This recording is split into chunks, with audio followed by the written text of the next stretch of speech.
안녕하세요. 가정학생 대표 김윤기입니다. 이번에 말씀드릴 내용은 가전제품 유통과 관련된 내용입니다. 이 얘기를 조금 전부터 하고 싶었는데 그 이유가 뭐냐면 저희한테 질문 주시는 많은 내용들이 인터넷 최저가 어떻게 하면 싸게 사는지, 인터넷 최저가 왜 이렇게 많이 바뀌냐, 왜 인터넷이랑 매장이랑 판매하는 모델이 다른가요? 이런 종류의 질문들을 많이 주시는데 일일이 설명을 드리기가 쉽지가 않아요. 그래서 저는 이거 그냥 제조사의 정책이 이렇다라고 말씀을 드리는 건데 이게 다 그럴 만한 이유가 있습니다. 이 이유를 알려면 사실 가전제품 유통의 역사를 알아야 돼요. 역사라고 해서 굉장히 거창한 내용 이런 게 아니라 우리 가전제품이 어떤 식으로 판매가 되어 있는지 시대별로 짧게 제가 말씀을 드리려고 합니다.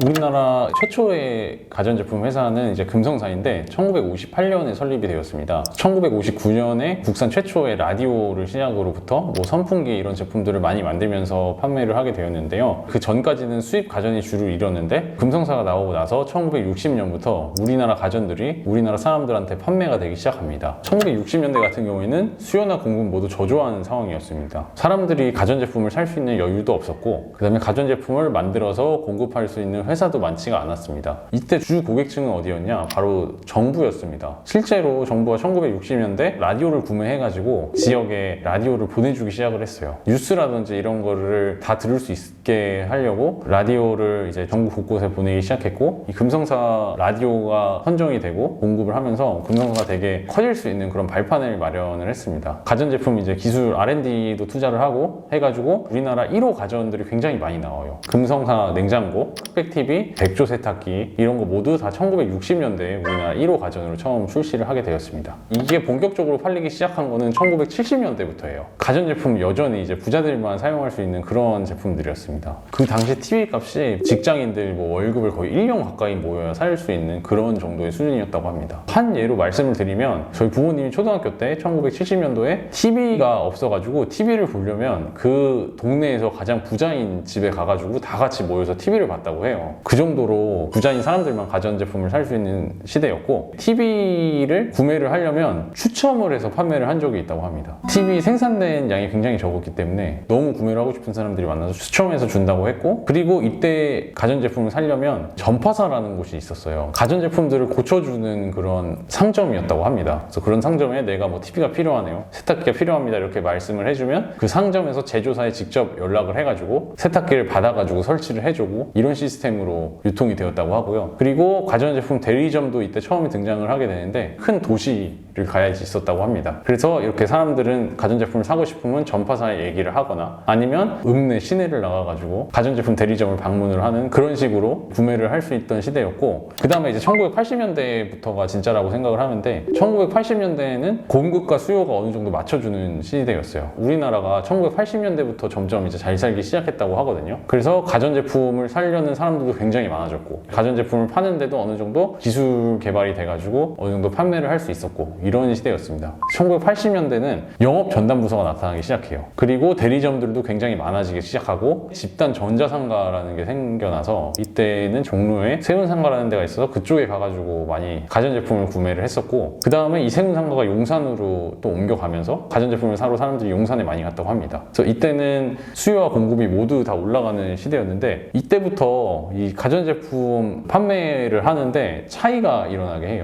돼요. 예를 들어서 아까 영업 부서가 제가 생겨났다고 말씀을 드렸는데, 제가 처음에 회사에 입사했을 때 거의 퇴직 직전, 은퇴 직전에 계셨던 분들이 1980년대에 입사하셨던 분들이었습니다. 이분들이 회식 자리나 이럴 때 옛날에 이렇게 했다 말씀을 많이 하셨는데, 그때는 영업을 이런 식으로 하셨대요. 예를 들어서 매달 1일이 되면 술자리를 만들어가지고 대리점 사장님들한테 A 사장님은 이번에 세탁기 몇 대, B 사장님은 세탁기 몇 대 이렇게 가져나가고 밀어내기 같은 거를 하는 거죠. 그러면 그분들은 예를 들어 냉장고가 한 대가 원래 100만 원인데 냉장고를 300대를 사는 대신에 80만 원 이렇게 준답니다. 그렇게 술 마시면서 얘기를 해서 주면 80만 원에 300대를 사면 2억 4천만 원이겠죠. 그 영업 부서는 2억 4천만 원의 매출을 일으키는 거예요. 그러면 이 사장님들이 그걸 가져가서 어떻게 판매를 하냐, 이 300대를 혼자 소화할 수가 없잖아요. 그럼 이거를 그냥 용산에 갖다 준답니다. 그러면 용산에서는 이거를 한 90만 원 정도에 팔겠죠. 한 대씩 받는 대리점은 100만 원에 받고 105만 원 이 정도에 팔 텐데, 용산은 90만 원 정도의 물건이 풀려 있으니까 용산에 가면 훨씬 제품들을 싸게 살 수 있는 거죠. 이런 식으로 대리점이나 상가 이런 데 가격 차이가 나기 시작합니다. 1990년대부터는 이런 현상이 정말 이제 심해지기 시작합니다. 용산에서도 굉장히 이제 큰 업체들이 생겨나기 시작해요. 전자랜드 같이 설치까지 다 해주는 또 업체들도 생겨나게 되고 점점 큰 업체들이 생겨나다 보니까 유통사의 힘이 점점 더 막강하게 됩니다. 그래서 제조사는 뭐 아까 냉장고 얘기도 했는데 냉장고를 105만 원 이 수준의 가격을 팔고 싶어 하는데 양판점이라고 앞으로 칭할게요. 양판점들, 전자랜드, 하이마트 이런 양판점들이 세탁기를 뭐 한 번에 뭐 1000대, 2000대 이렇게 사가니까 LG는 여기에 공급을 할 수밖에 없거든요. LG나 삼성 같은 제조사들은. 근데 가격을 똑같이 다른 데랑 똑같이 100만 원에 공급을 할 수는 없어요. 왜냐면 대량으로 구매를 하고 배송이나 설치라든지 신경을 안 써도 되는 부분이 있기 때문에 당연히 사가는 사람도 100만 원에 안 사가겠죠. 그러다 보니까 60만 원, 70만 원 이렇게 사가게 돼서 제조사 입장에서는 조금 적은 마진을 취하지만 안정된 매출을 이룰 수 있는 그런 구조의 형태로 돼서 팔게 되는데 이제 그러면 문제가 되는 게 제조사에서 이 가격 컨트롤을 할 수가 없습니다. 공정거래법이란 게 있어가지고 제조사가 유통회사한테 너네 이 가격에 팔어 이렇게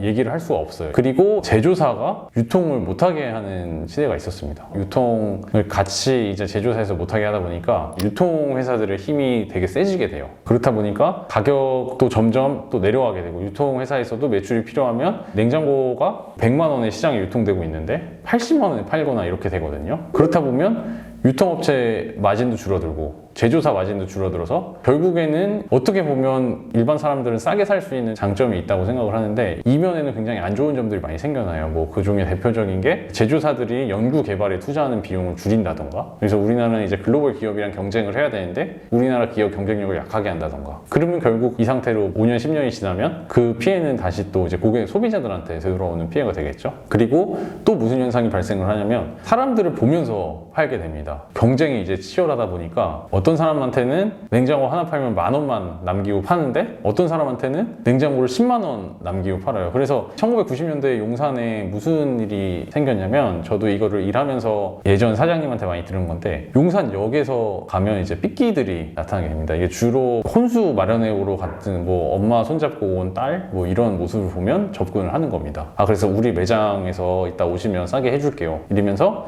데려가가지고 사람을 봐가면서 파는 거죠. 80만 원에 받아오는 냉장고다. 그러면 이 사람이 좀 깐깐할 것 같다. 그럼 82만 원에 팔리든지 많이 남겨도 될 것 같다. 말이 통하는 것 같다고 하면 90만 원에 팔아서 10만 원이 남았다고 치면 이제 그분들한테 뭐 20%, 30%가 수수료로 돌아오는 또 그런 시스템도 있었다고 합니다. 그래서 이때부터 제조사들이 가전제품 가격 차등 이런 것 때문에 고민을 굉장히 많이 하게 됩니다. 그러던 도중에 2000년대가 되면서 큰 변화가 하나가 오기 시작하는데요. 바로 인터넷의 등장입니다. 인터넷만 검색해보면 알거든요. 이런 식으로 많이 나눠서 판매를 하는 전략을 굉장히 많이 사용을 합니다. 이런 식의 매장이 점점 쇠퇴할 거라고 생각을 해요.